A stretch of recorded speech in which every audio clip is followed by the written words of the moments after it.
அண்ணா வணக்கம். வணக்கண்ணா. என்ன காரணத்துக்காக நீங்க ஆட்சியர் அலுவலகம் வந்திருக்கீங்க? இப்ப பாத்தீங்கன்னா, நாங்க கடலூர் மாவட்டம், விருதாச்சலம் வட்டம், கம்மாபுரம் ஒன்றியம், இருப்பு ஊராட்சிக்கு உட்பட்ட ஆர்சி கொயலாங்குப்பம். கிட்டத்தட்ட இந்தியா சுதந்திரம் அடைஞ்சு 79 வருஷம் ஆகுது. இந்த கிராம மக்களுக்குன்னு தனியா ஒரு சாலை வசதி இல்ல. ஏன்னா, இந்த கிராமத்தை சுத்தி வெறும் முந்திரி காடுகள். அதுவும் பாத்தீங்கன்னா, அரசுடைய கட்டுப்பாட்டில் வர ரிசர்வ் ஃபாரஸ்ட், காப்பு காடுகள் என்று சொல்லக்கூடிய ரிசர்வ் ஃபாரஸ்ட். அதனால மக்களுக்கு வந்து வெளியில ஊரை விட்டு வெளியில போறதுக்கோ, பள்ளிக்கூடம் போறதுக்கோ, இல்ல மருத்துவமனைக்கு போறதுக்கோ, இல்ல வெளியூர் பயணம் செய்யவோ, வேலைக்கு போவோ எந்த சாலை வசதி எதுவுமே இல்ல. காடு வழி பாதையில் தான் நடந்து போறாங்க, வராங்க. கிட்டத்தட்ட இது பல ஆண்டு கோரிக்கை.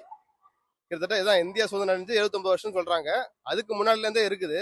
இந்த மக்களுக்கு வந்து இந்த ஊர் மக்களுக்கு வந்து இந்த அரசாங்கமோ, இந்த அதிகாரிகளும் சாலை வசதி ஏற்படுத்தி தர எந்த ஒரு நடவடிக்கையும் எடுக்கல இது வரையும்.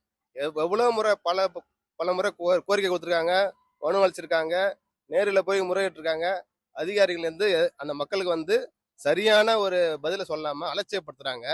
அதனால இன்னைக்கு நாம் தமிழர் கட்சி சார்பாக மாவட்ட ஆட்சியர் அலுவலகத்துல சந்திச்சு மனு கொடுத்திருக்கோம். ஆட்சியர் அவர்கள் நடவடிக்கை எடுக்கிறேன்னு சொல்லிருக்காங்க.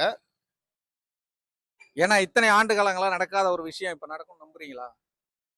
நம்பிக்கை தானே வாழ்க்கை. பார்ப்போம், முயற்சி பண்ணுவோம். கண்டிப்பா நடக்கும். உறுதி அளிச்சிருக்காங்க ஆட்சியர். கண்டிப்பா நடக்கும்னு நம்புறோம். இல்ல இப்ப நீங்க கையில நிறைய மனுக்களோட வந்ததை நான் பார்த்தேன்.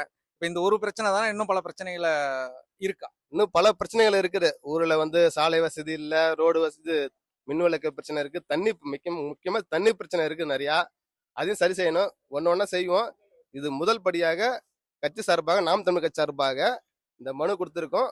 அடுத்த கட்ட நடவடிக்கை எடுக்கிறாங்கன்னு பார்ப்போம். அடுத்த கட்டமாக என்ன செய்யலாம்னு கட்சி நிர்வாகியோட ஆலோசனை பெற்று அடுத்த கட்ட நடவடிக்கையை நாங்க எடுக்கலாம்னு இருக்கோம். ஏன்னா நீங்க நம்புறீங்க, நடக்கும்னு நம்புறீங்க. நம்புறேண்ண எடுப்பாங்க. மாவட்ட நிர்வாகம் மற்றும் தமிழ்நாடு முதலமைச்சர் அவர்களும் மற்றும் கம்மாபுர வட்டார வளர்ச்சித்துறை அதிகாரிகள் கவனத்தில் கொண்டு எங்க கிராம மக்களுக்கு விரைவில் சாலை வசதி ஏற்படுத்தி தருமாறு உங்களை கேட்டுக்கொள்கிறேன். 5 நாட்கள் ஆகுது. இதுவரையிலும் புதிய ஆட்சி வந்திருக்கு. இதுல உங்களுடைய மனநிலை எப்படி இருக்கு? செய்வாங்க, செய்ய மாட்டாங்கன்னு எப்படின்னு உங்களுக்கு ஒரு டாக்டர் இருக்கும்ல, அதை எப்படின்னு கொஞ்சம் விளக்கமா சொல்லுங்க. அவர் சிஎம் விஜய் சார் வந்து செய்யறன்னு தான் சொல்றாங்க. கண்டிப்பா எங்களுடைய கிராம மக்கள் சார்பாக இந்த கோரிக்கை அவருக்கு எப்படியும் போகும், நாங்களும் கடத்துவோம். அவர் எடுப்பார்னு ஒரு நம்பிக்கை இருக்கு.